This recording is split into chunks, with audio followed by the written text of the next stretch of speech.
amazina yiwe je nabikubwiye twari tumuzi ku izina rya Bahati.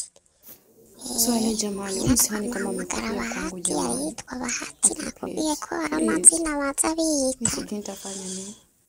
abakijijwe, baza biyita amazina ya Kisilamu kubera nyene ubuzima, kubera akazi. Swali jamani, umsihani kama amekufia kwangu jamani. Ariko Okay, je kubera twakunda kuba Nisije turi nitafanya abagenzi nini? muhira twiganirira nk'iyo tutaba turi ku kazi, naguma numva rero ab'iwabo bamuganiriza ku simu bavuga ngo ni mama Erike,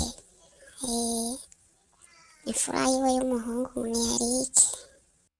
Umva yavuye ku kazi kuri 2008 niho umudarara yamutora mw'ijoro ryo ku tariki 28 2001 niho yamvugisha mpiyo foto naguhaye anyereka ati raba ingene naraye ntashemeze, ibintu bwoko ivyo nyene anyiganira.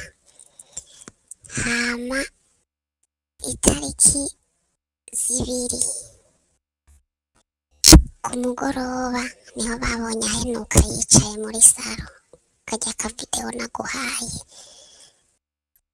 Acabwiramwo rero umudararaba yahamagaye imodoka bamuriza ari Kiziga ngo amujanye kwa muganga, baca bababwira ati muzana kuvuza umuntu yapfuye. Umudararaba baciye bamujana mu gasho. Zanje bakunzi munkurikira kuri chaîne ya YouTube Urugendo News. Abarundikazi bakomeje gupfa ku bwishi bagwa muri Saudi Arabia.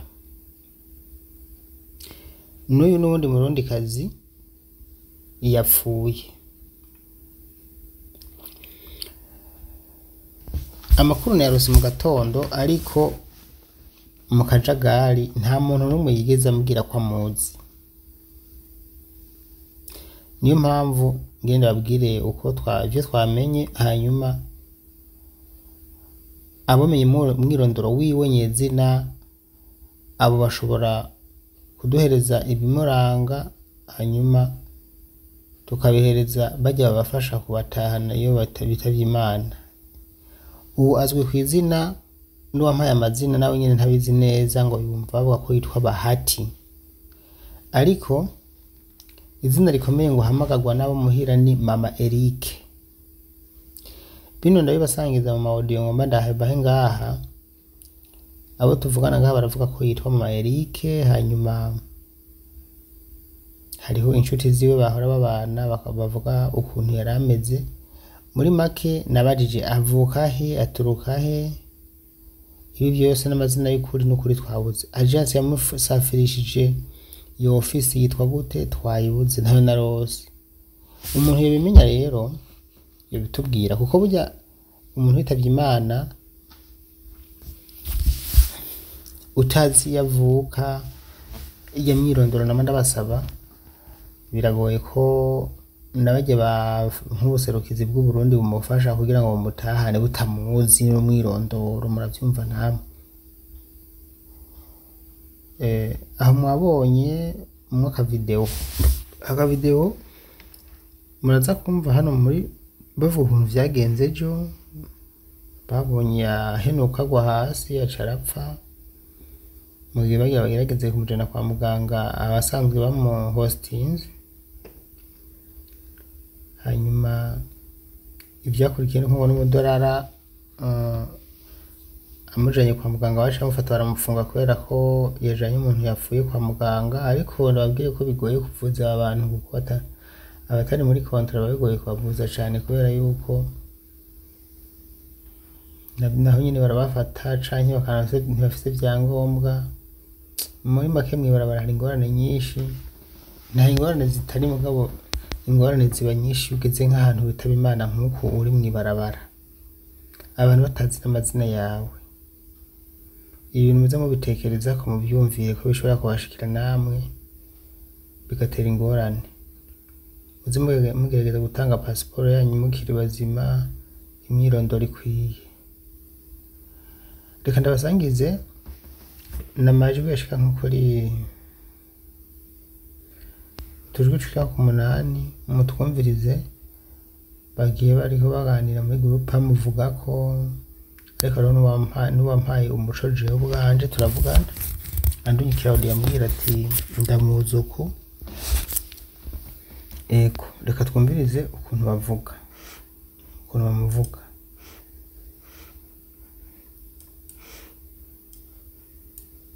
amazina yiwe kumva yavuye ku kazi sinzi ko mwavyumvise ngo bamwita Bahati amazina yiwe Bahati ariko bakamutazira ngo Mama Emery mu Burundi Bahati ariko mu Burundi bamuhamagara ngo Mama Emery ubwo rero abamumenya mwaca mudufasha n'ukuri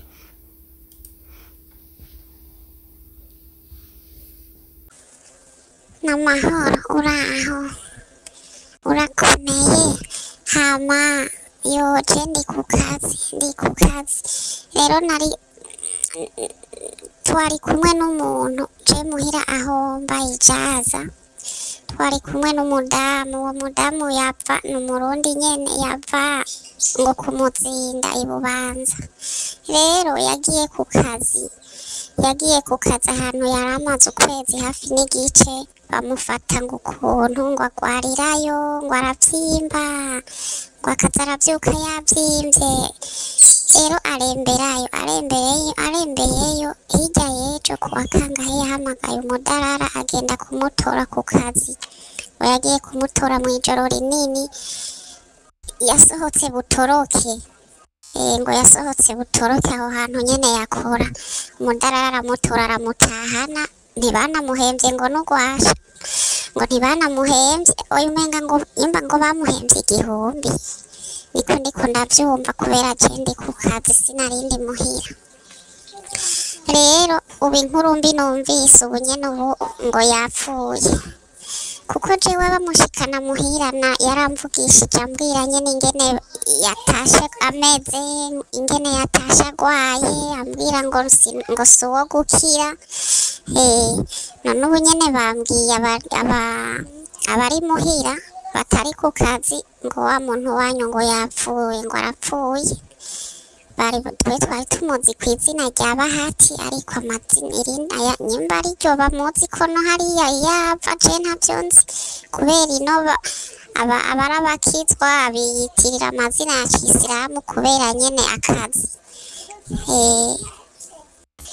turi tumuzi ku izina rya Bahati reka ndaguhe n'ifoto yiwe yari yayimpaye nyene ashitse anyereka ingene ngo yabaye ameze n'uyu aha yari ariko anyereka ngo ingene yatashe ameze ngo ntazi n'ivyo yagwariye kwa Nyakazi ivyo ari vyo ngo yavyuka asanga yavyimvye umubiri wose ne bambwiye ngo ivyoba bimwishe ngo bamuhaye isumu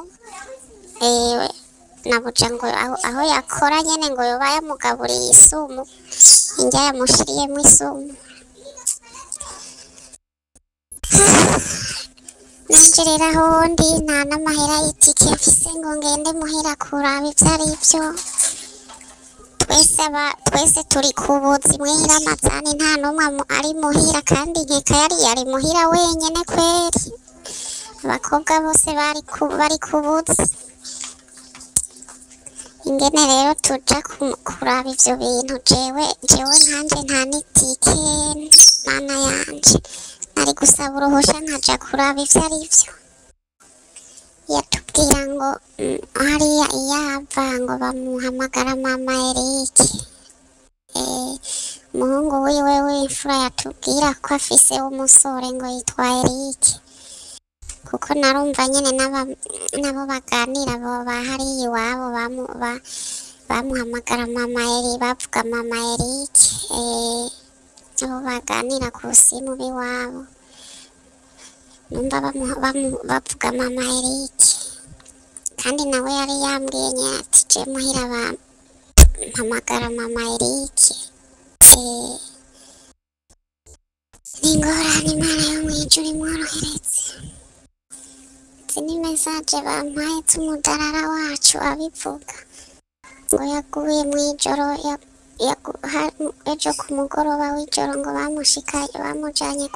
yamujanye kwa muganga arembye na gose aca mujana kwa muganga ngo ntiyaninjiye ngo ashike no mw'ivuriro yaguye hanze nyene.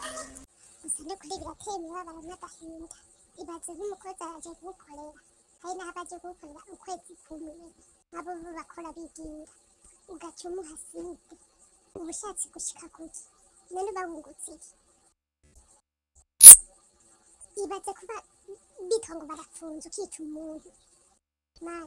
Imana yenyene izaca imanza z'abantu, kandi Imana izaca imanza z'abantu ni imwe, niko bimeze. Abo bamutanzeho igitambo shana ingorane abana, niyo mpamvu bati harya abayisilamu baba bagiye mu bifungo vyabo ni kuba amagabo, kubera bashaka kuguha ibintu ufungura ukaca ugira kugiye kuryama ntuvyuke. Benshi barabatanga k'ibimaze barabo, benshi abashagara bamwe barahinduka abasazi. Je twaganira cane turi muhira, yarambwiye ko ava ngo kumuzinda ibubanza, umunyabubanza ngo yava hajya kumuzinda ndanahazi jewe.